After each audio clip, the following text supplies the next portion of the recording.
नमस्कार, सांदीपनी कोचिंग संस्थान के यूट्यूब चैनल में आपका स्वागत है। और आज हम करने वाले हैं बहुभुज, जिसके अंतर्गत आएगा हमारा चतुर्भुज, जो मुख्य रूप से कक्षा 8 के लिए बनाया गया वीडियो है, लेकिन यह नवोदय, नेतरहाट इत्यादि सभी के लिए उतना ही इम्पोर्टेंट है। बहुत ही ज़्यादा इम्पोर्टेंट चैप्टर है, तो इसको बहुत ध्यान से पढ़ना है।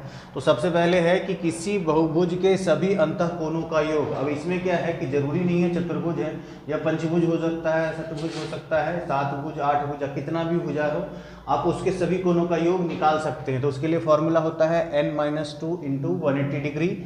और यहाँ पर n क्या है? भुजाओं की संख्या, यानी कि अगर 5 भुजा है तो यहाँ पर 5 हम रखेंगे। 5 - 2 क्या हो गया? 3। 3 गुना 180 यानी कि 540 डिग्री। उसी प्रकार प्रत्येक अंतःकोण, तो यही फॉर्मूला में केवल n से उसको डिवाइड कर देना, यानी कि जितना हमारा सभी कोणों का योग आएगा उसको अगर हम भुजाओं की संख्या से भागा दे दें तो हमारा प्रत्येक अंतःकोण आ जाएगा उस समबाहुभुज का। अब क्या है, किसी समभुज के बाह्य कोणों का योग, तो किसी भी बाह्य कोणों का योग हो जाएगा, वह किसी भी बहुभुज के बाह्य कोणों का योग होगा हमेशा 360 डिग्री। और प्रत्येक बाह्य कोण निकालने के लिए हम क्या करेंगे? 360 में से भुजाओं की संख्या को भागा दे देंगे। तो यहाँ पर वही लिखा है मैंने, n बराबर भुजाओं की संख्या। जैसे कि अब बाह्य कोण का मतलब तो ये लगेगा ना, जैसे मैं इसको नाम दे देता हूँ, ए पंचभुज है, ए बी सी डी और ई। अगर ई कोण के मान की बात करें तो यह हमारा ई है अंतःकोण। तो अगर इसी भुजा से यहाँ पर ऐसे ये बढ़ा दिया जाए तो यह हमारा 360/n होगा, और उसी तरह से इसको अगर आगे बढ़ा दिया जाए तो ये 360/n होगा। उसी तरह से अगर इसको इस दिशा में बढ़ा दिया जाए तो ये 360/n होगा। तो यहाँ पर कंफ्यूज नहीं होना है कि हमें इधर जाना है या इधर जाना है। तो एक अगर मैं ऐसे ले लूँगा तो उसके अलावा फिर हर एक भुजा को अगर एक तरफ बढ़ाया जाए, हर एक भुजा को एक तरफ, जैसे इस भुजा को एक तरफ बढ़ाया है, इसको एक तरफ, फिर इसको एक तरफ, इसको मैं इधर बढ़ा दूंगा, इसको फिर इधर बढ़ा दिया जाएगा। अगर तो सारी भुजाओं को एक तरफ बढ़ा दिया गया है तो सारी भुजाओं का योग, सारे कोणों का योग कितना बनेगा? 360 डिग्री, और प्रत्येक का मान होगा 360/n। तो ये है हमारा बहुभुज में कोणों का। ये क्या है? ये केवल मतलब कि कभी कोणों का योग आपको दे सकता है नेतरहाट के एग्जाम में, नवोदय के एग्जाम्स में ऐसे क्वेश्चंस आते हैं, या अभी आपके 8 क्लास के बोर्ड में आने के चांसेस बहुत ज़्यादा हैं। अगला हम लोग देखते हैं बहुभुज। बहुभुज कितने प्रकार के होते हैं? जैसे कि उत्तल होते हैं और अवतल होते हैं। तो जैसे कि एक बहुभुज मैं बना देता हूं इस तरीके से, इस आकार का एक बहुभुज मैंने बना दिया, जिसमें है एक भुजा ये 2, 3, 4 और 5, और एक भुजा मैंने इस आकार में बना दिया है। ठीक है, इसमें भी 5 भुजा है, ए बी सी डी और ई। अब यहाँ पर ए बी सी डी और ई है। तो यहाँ पर देखिए, यहाँ पर जब भी किसी भी दो शीर्ष को मिलाएंगे तो वह हमेशा भुजा के अंदर ही रहेगा किसी भी हाल में। यहाँ पर देख लीजिए, यानी कि विकर्ण हमेशा बहुभुज के अंदर ही रहेंगे। ठीक है, अब जैसे ए से डी को भी मिला दीजिए, अब ई से सी को भी मिला दीजिए, सारे के सारे विकर्ण क्या हैं? भुजा के अंदर है। और हम जानते हैं कि विकर्णों की संख्या क्या होती है? n गुना n-3/2 विकर्ण, यानी कि डायगोनल विकर्ण की संख्या बराबर n इंटू n-3/2।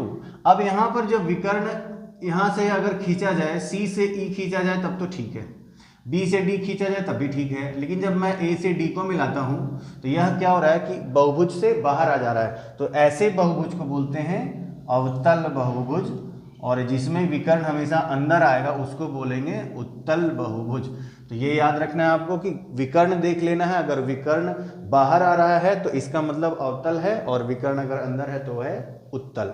तो यहाँ पर जैसे आकृति में भी देख सकते हैं, जैसे हम जानते हैं कि अवतल लेंस कुछ इस प्रकार से बनता है ना। तो इसका मतलब इस तरह से बाहरी कुछ गड्ढे नुमा आकृति को हम बोलते हैं अवतल लेंस की जैसा ट्रीट करते हैं। तो इसीलिए क्या हो जाएगा? अवतल हो जाएगा, और ये उत्तल हो जाएगा। ठीक है, अब आते हैं हम चतुर्भुज में, कि चतुर्भुज कितने प्रकार के होते हैं। तो चतुर्भुज में सबसे पहला जो आपको पढ़ना है वह है समलंब चतुर्भुज।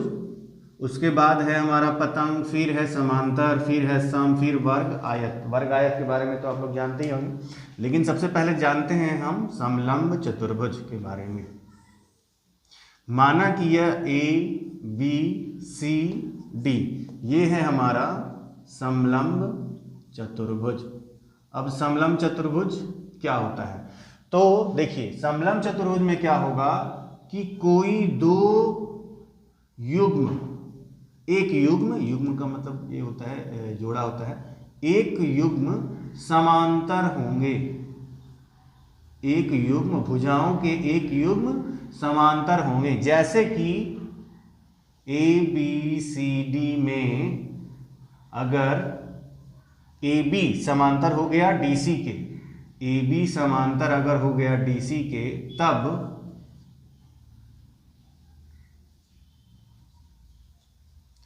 तब ए बी सी डी हमारा, तब ए बी सी डी एक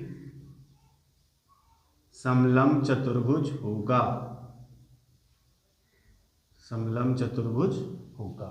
ठीक है, केवल ये दोनों समांतर। अब ये दोनों से कोई मतलब नहीं रखना है आपको, इस दोनों से कोई भी मतलब नहीं है। ये जो है हमारा सब जगह क्या है, ऊंचाई समान है। अब देखिए नाम आता है यहाँ समलंब, सम का मतलब हुआ बराबर, लंब का अर्थ हुआ हमारा परपेंडिकुलर यानी लंबवत रेखा। तो हम जानते हैं कि जब भी दो समांतर रेखाएं रहेंगी तो उनके बीच जो अगर हम लंब खींचा जाए तो वो हमेशा क्या होगा, बराबर होगा। अगर मैं ए एम बना देता हूं एक लंब, और एक लंब है हमारा बी एम, तो यहां पर क्या हम देखेंगे कि ए एम बराबर बी एन।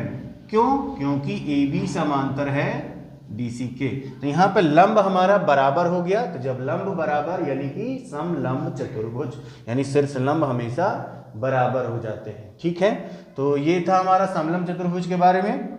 और अगला हम लोग करते हैं, अब आता है अगर इसके विकर्ण की बात किया जाए, तो अगर विकर्ण की बात करेंगे तो यहाँ पे अगर ए से सी को मिलाएं और बी से डी को मिलाएं तो ये कभी विकर्ण बराबर हो भी सकते हैं, कभी बराबर नहीं भी हो सकते हैं। एक और इंपॉर्टेंट चीज इसमें क्या है कि इसके समांतर भुजाओं से जो कोण जुड़े हुए हैं, जैसे कोण ए, ये वाला कोण, और कोण बी, कोण ए प्लस कोण डी का मान हमेशा 180 डिग्री होगा, तथा कोण बी प्लस कोण सी का मान हमेशा 180 डिग्री होगा। तो ज्यामिति में आपको समलंब चतुर्भुज के बारे में इतना ही पढ़ना है। क्षेत्रमिति में इसके क्षेत्रफल पढ़ना है, हाफ इंटू ये दोनों का योग गुना ऊंचाई। तो वो हम लोग ज्यामिति में कवर करेंगे जब, सॉरी क्षेत्रमिति में कवर करेंगे जब हम क्षेत्रमिति करेंगे, क्षेत्रफल वगैरह। ठीक है, तो ये हुआ हमारा ऑल अबाउट समलंब चतुर्भुज, जिसको इंग्लिश में ट्रेपेजियम कहते हैं। ट्रेपेजियम में आप लोग इंग्लिश में ही पढ़ते होंगे कि दोनों के जो परपेंडिकुलर्स हैं वो बराबर हो जाते हैं। ठीक है, और a प्लस डी का सम होगा 180 और ये b प्लस सी का भी सम होगा 180। तो जैसे कि 8 क्लास के बोर्ड के एग्जाम में आपको ऐसा पूछ सकता है, कोई ये वाला एंगल मान लिया दे दिया रहे तो ये वाला एंगल निकालना रहेगा, एंगल a दिया रहेगा तो एंगल b निकल जाएगा, या फिर एंगल b दिया रहेगा तो एंगल c निकल जाएगा। ठीक है, तो ये हुआ हमारा समलंब चतुर्भुज। अगला है हमारा पतंग। ठीक है, तो पतंग में क्या होता है कि एक युग्म हमारा बराबर होगा और इसकी आकृति कुछ इस प्रकार होगी। अगर हमारा ए बी सी डी कोई पतंग है तो ए डी बराबर ए बी है और बी सी बराबर सी डी होगा। तो ये दो एक एक युग्म, इधर का नीचे का एक युग्म और ऊपर का एक युग्म आपस में बराबर है, उसको हम कहते हैं पतंग। और पतंग के विकर्ण को अगर खींचा जाए तो ये दोनों एक दूसरे को समद्विभाजित नहीं करेंगे। ठीक है, अच्छा अगला आता है हमारा समांतर चतुर्भुज। समांतर चतुर्भुज में क्या है कि आमने सामने की भुजा, मान लिया कि ए बी सी डी हमारा समांतर चतुर्भुज है तो ए बी बराबर सी डी होंगे तथा ये दोनों आपस में समांतर भी होंगे। जैसे ए बी बराबर सी डी तथा ए बी समांतर सी डी है, उसी तरह से ए डी बराबर बी सी और ए डी समांतर बी सी है। उसके बाद एक और प्रॉपर्टी क्या है कि ए ओ बराबर ओ सी। ए ओ क्या है, ए सी एक विकर्ण है और ए ओ उसके आधा आधा आधा दूरी है, मीन्स ओ हमारा यहाँ पर क्या है, प्रतिच्छेद बिंदु है दोनों विकर्ण का। तो यहाँ पर होगा ए ओ बराबर ओ सी और ओ बी बराबर ओ डी।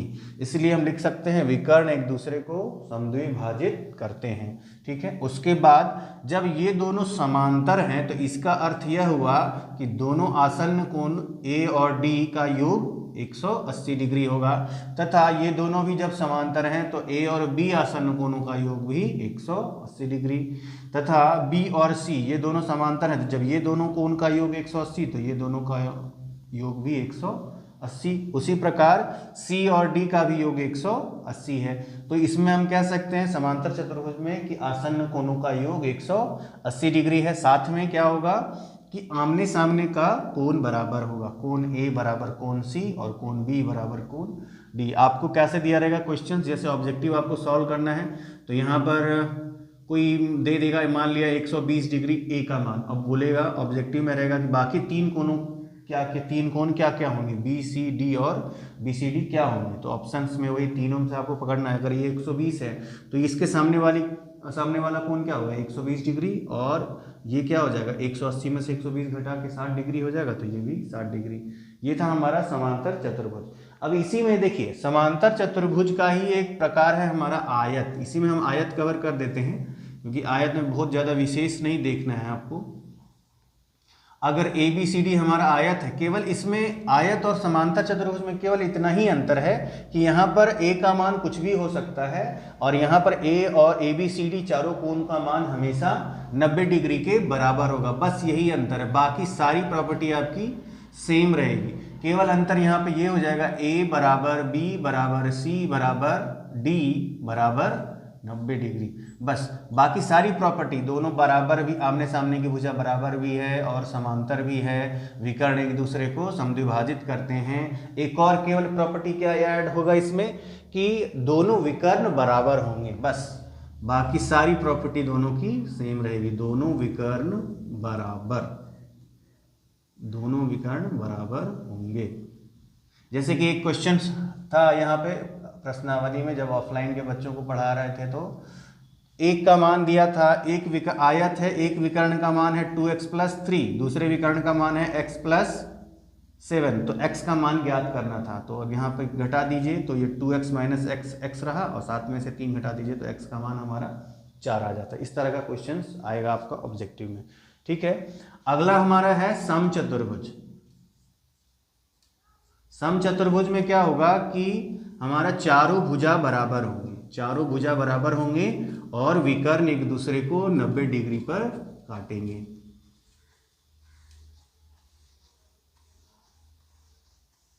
जैसे अगर हम यहां पर समचतुर्भुज एक बना दें ए बी सी डी,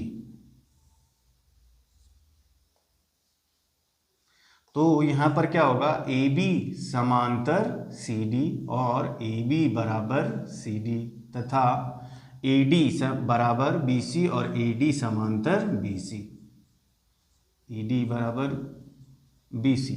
अब साथ में इसकी एक और प्रॉपर्टी क्या हो जाएगी कि दोनों विकर्ण एक दूसरे को समद्विभाजित भी करेंगे, साथ में 90 डिग्री का भी कोण बनाएंगे। जैसे समांतर चतुर्भुज में वैसा कुछ नहीं था कि 90 डिग्री पर काटेंगे या कितने पे काटेंगे, लेकिन यहाँ पर हमेशा 90 डिग्री पर काटेंगे।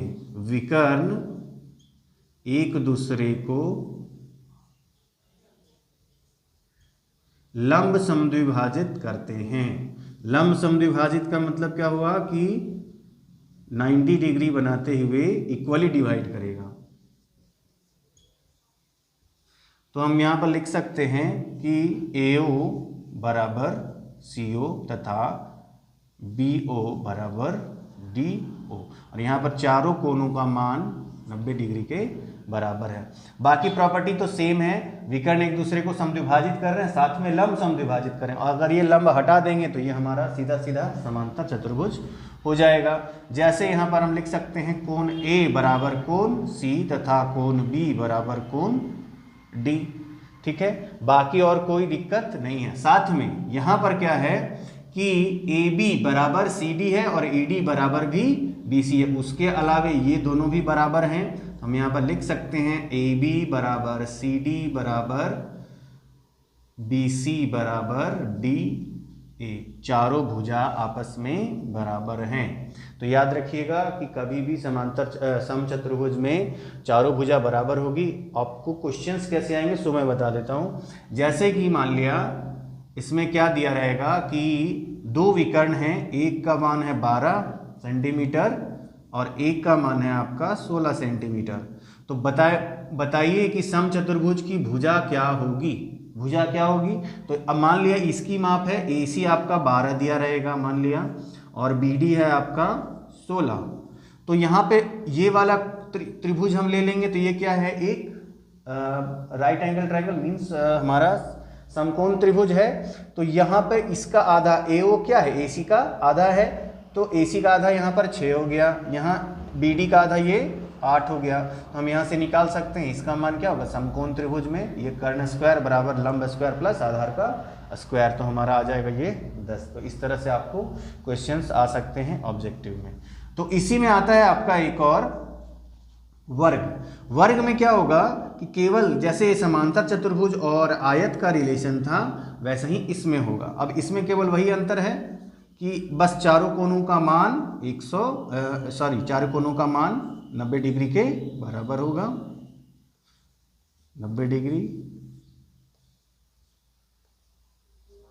चारों कोणों का मान 90 डिग्री के बराबर। साथ में क्या होगा, दोनों विकर्ण का मान बराबर, दोनों विकर्ण बराबर, ये वर्ग प्रॉपर्टी है, दोनों विकर्ण बराबर। और यहां भी लंब समद्विभाजित करेंगे, दोनों विकर्ण बराबर, बाकी सब ठीक है।